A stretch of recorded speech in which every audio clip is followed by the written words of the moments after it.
윤석열 탄핵, 대통령의 안전보장을 위해 검찰개혁. 김두관 의원은 무슨 생각으로? 김두관 의원은 더불어민주당 대권 잠룡으로 언론에서 평가되지만 잘 보이지는 않는 것 같다. 하지만 그 말의 무게감은 가볍지 않은 것으로 알고 있는데 최근에 하는 말들을 보니 그 이유를 알겠다. 지난 10월 부모재산 상속, 증여를 최대 4억 원으로 제한하자는 주장을 한 토론회에서 하는 걸 보며 대통령이 되면 큰일 낼 사람이라는 생각을 했다.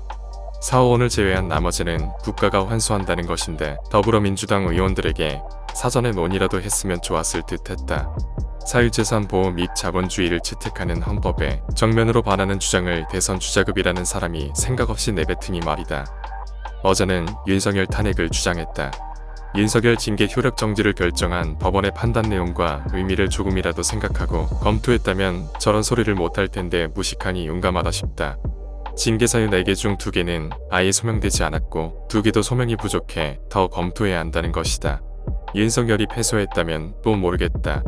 헌법이나 법률 위반이라고 주장할 수 있는 근거가 없는데 탄핵하겠다니.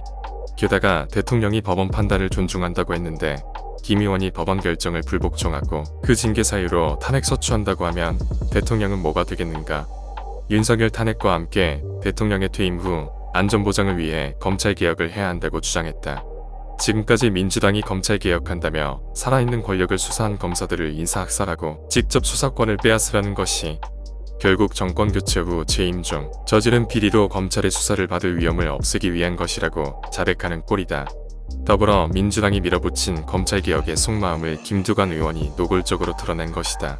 친문 세력과 대깨문들은 정경심 징역 4년 유죄 판결, 윤석열 징계 처분 효력 정지 판결에 대해 분노하고 있다고 한다. 이들의 감정을 대변하며 지지를 받기 위해 애쓰는 모습은 이해한다.